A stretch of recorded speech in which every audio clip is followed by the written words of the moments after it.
return, we can write an equation with, we can deal with, and if we do that, so here's the latent flux term.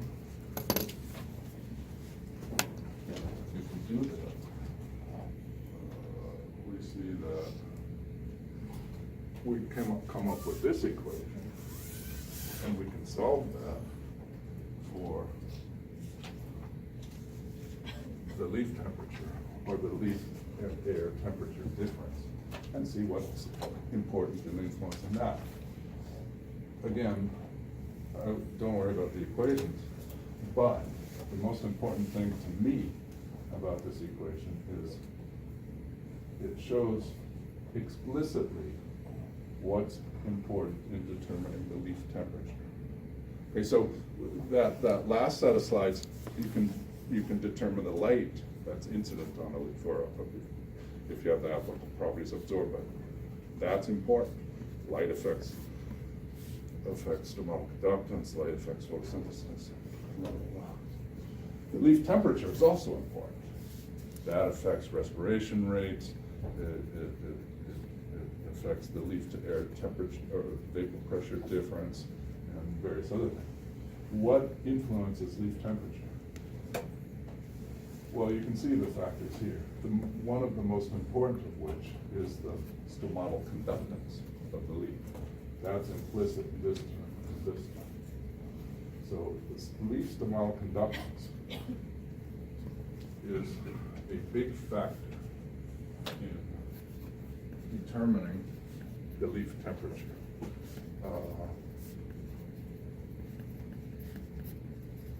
Emissivity, boundary layer, this.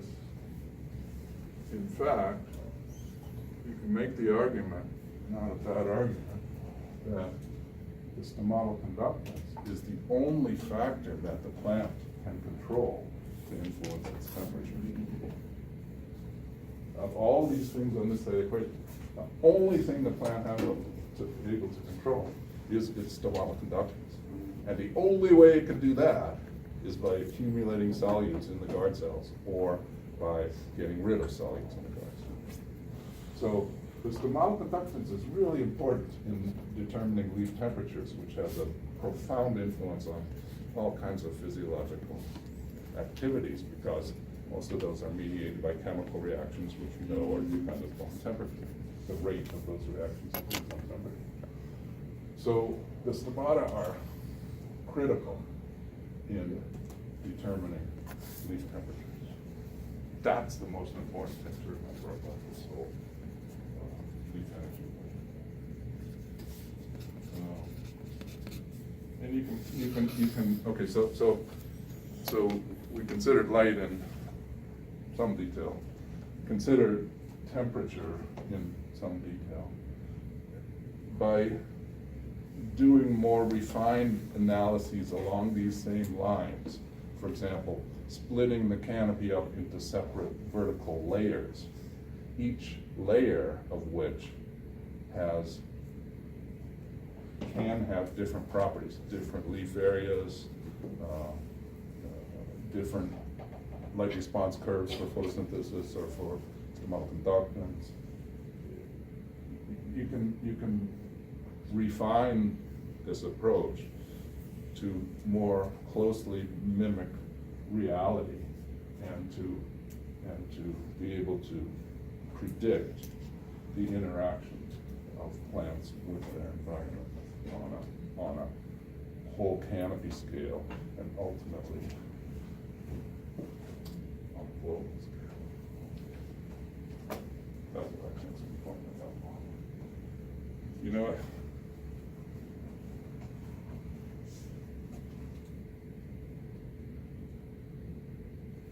I wish we could spend some time on this photosynthesis model, but we don't have much time. We could easily spend a month talking about that. There's a lot that's known about photosynthesis and the mechanisms of photosynthesis, but we don't have the time. So we do it. But really, this, the state of the art of model photosynthesis is still found in this so-called Farquhar on camera model that was initially described in late 1970s. The state of the art of stomata conductance modeling is still the empirical. But, I mean, I guess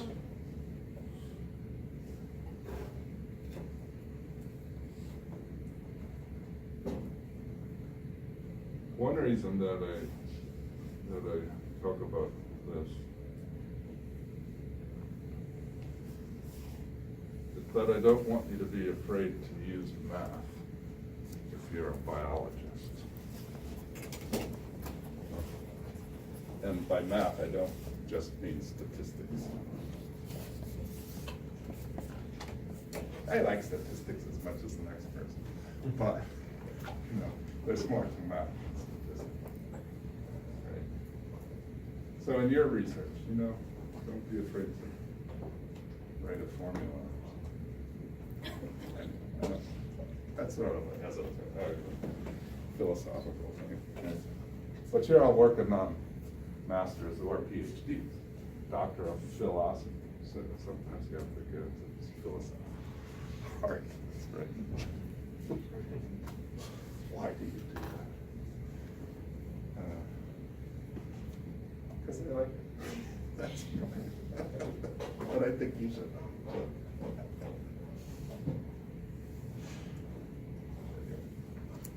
So, I mean, in 10 minutes, that's what I think is important about this problem. I mean, you know, my job title, here's a practical sense of why I go to this. My job title is crop environmental physiology. That's what I am supposed to be.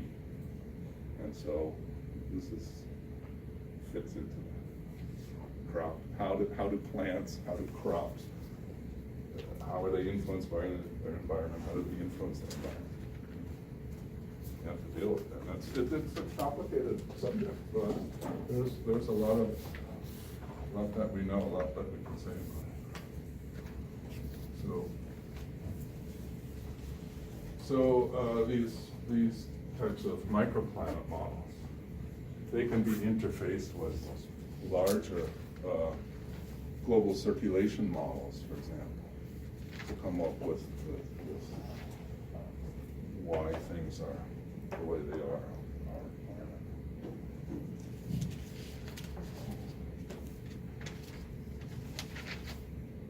Who else has a question?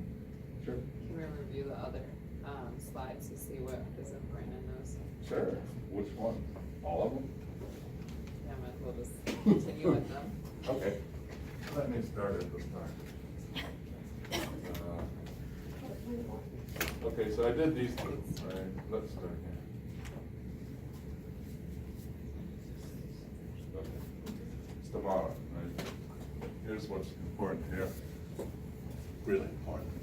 Guard cells are turgid when the pressure potential is high, stomata's open. When they're flaccid, when pressure potential is low, they're closed. Another way of saying it is when their volume is high, they're open. When their volume is low, they're closed. In general, the plant has a dilemma. It wants to open the stomata as wide as it can to fix a lot of CO2 and to be productive.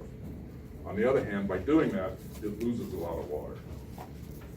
So when push comes to shove, what plants do is close the stomata and hang on to their water and forget about being productive, just try to survive. Okay. You know, some stomata are on one surface. Some plants have stomata on one surface. Some plants have stomata on both surfaces. The ratio of the number of stomata on each surface varies with different plant species, varies with environmental conditions. But guard cells are characterized by their enhanced ability to osmoregulate.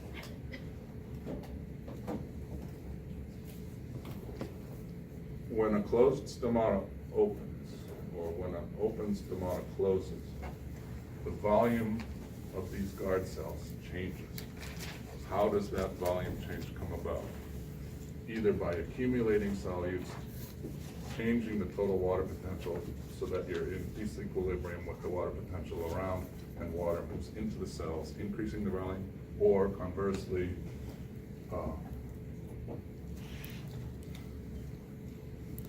decreasing the concentration of solutes, again, coming into disequilibrium with the water potentials around, and having the water leave the guard cell into the surrounding. So, again, plants don't have any control, direct control over their pressure potential. Only thing they can control is their osmotic potential. But by doing it, they can cause the pressure potential to change at these four steps. So by pumping out hydrogen ions, that allows it to bring in potassium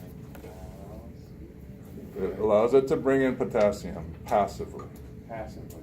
right? Because it's a positive charge, so it's going to want to move into that negative space. What? It's going to want to even out those Yeah, positive charges. yeah. And if it's pumping positives out, you know, positives are going to want to come back into that negative, relatively negative electrical potential. So that's how potassium can move in. The chloride also moves in, and that's a negative charge, and the nature of that transport I don't think is understood. Okay. But it is coming from outside the cell into the cell, the chloride. Yeah. So those are two ions whose concentration changes when stomata open and close. Potassium concentration, chloride concentration. Okay. Malate is another one, or other organic acids.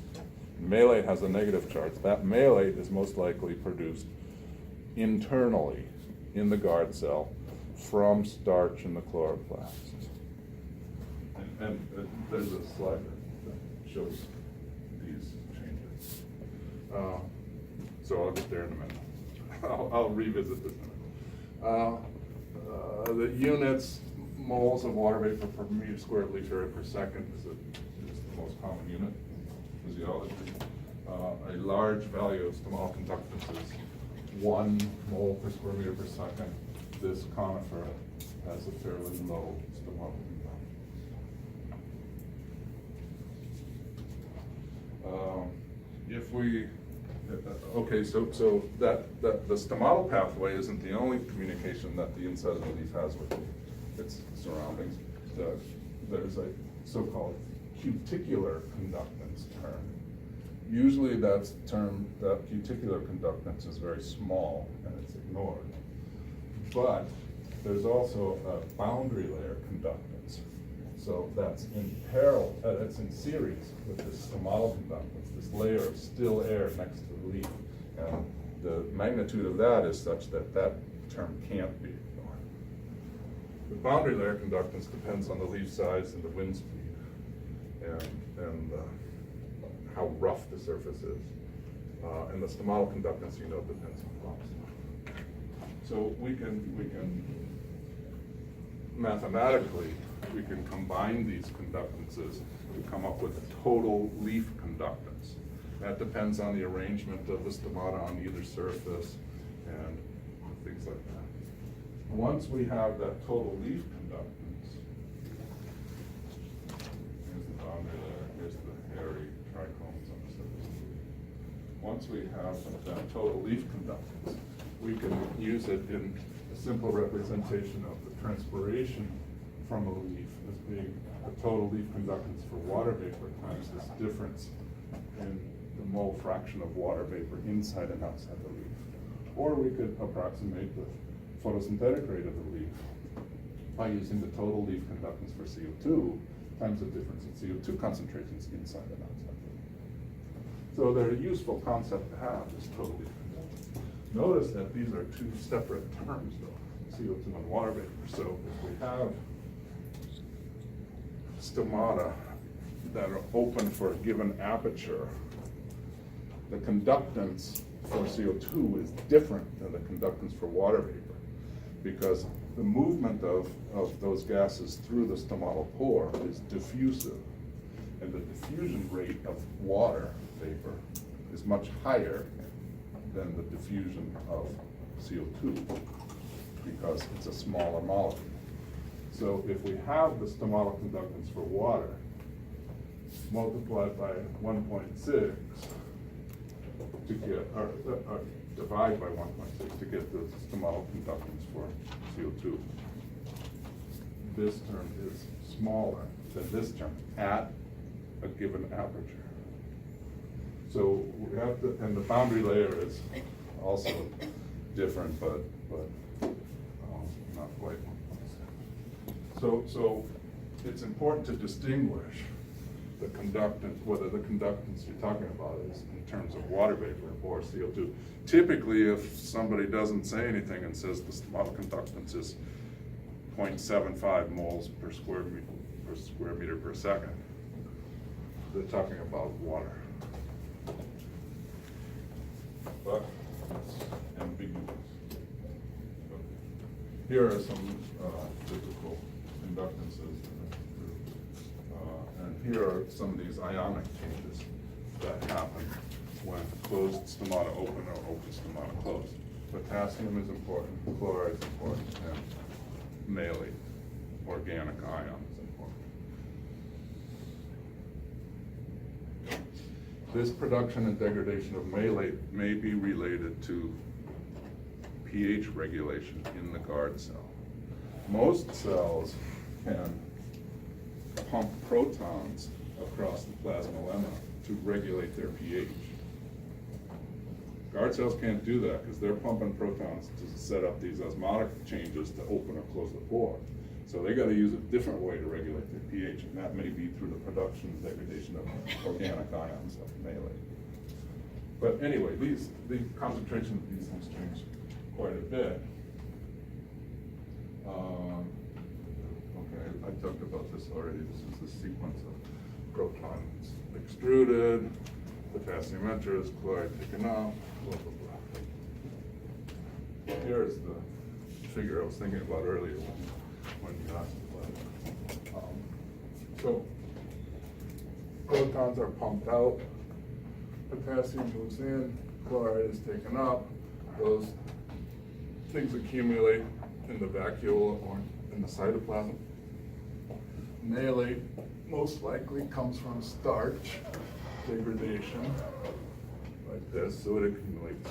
So this is the typical carbon pathway in the guard cell. Sucrose also accumulates once the stomata are open and have been open for a while. This graph, remember, so here's the stomatal aperture in these closed symbols over the course of the day. And coincident with this increase in stomata early in the day, we see this one, potassium concentrations increasing, right?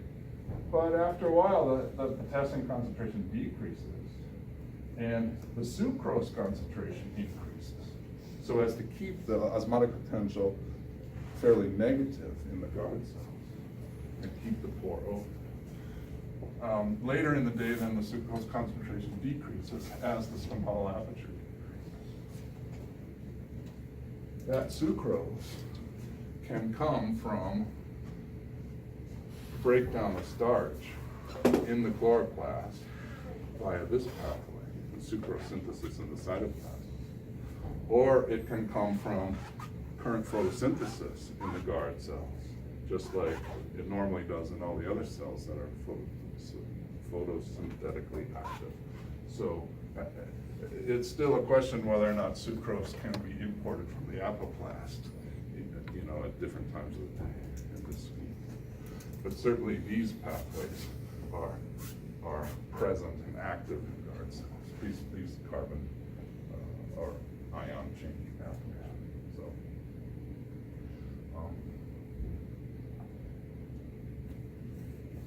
that's a summary of the first set of slides that I talked about. Let's move right on to the second one.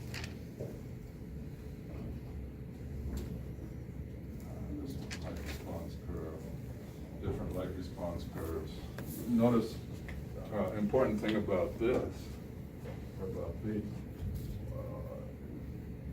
One is that the stomatal conductance responds to light differently if the plants are droughted versus not droughted. I mean, that's not a big deal. But the other thing that's shown here, and also in the previous slide, is it doesn't take very much light at all to open stomata. They reach their maximum conductance at light intensities well below full sunlight. Full sunlight here is about 2,000 micromoles per square meter per second. So by a quarter of that, these stomata are already wide open. It doesn't take a lot of light to open the stomata. Oh yeah, here, this is your question about red light and blue light response. So they're qualitatively different. We can have a constant stomatal conductance, but if we add a little under red light, or if we add just a little bit of blue light, that conductance increases. If we're coming along here and we add a little bit more red light, it doesn't increase. So there's something different. Here's those pulse experiments. You turn the blue light on and turn it back off again, you get an extended response in a red light pattern.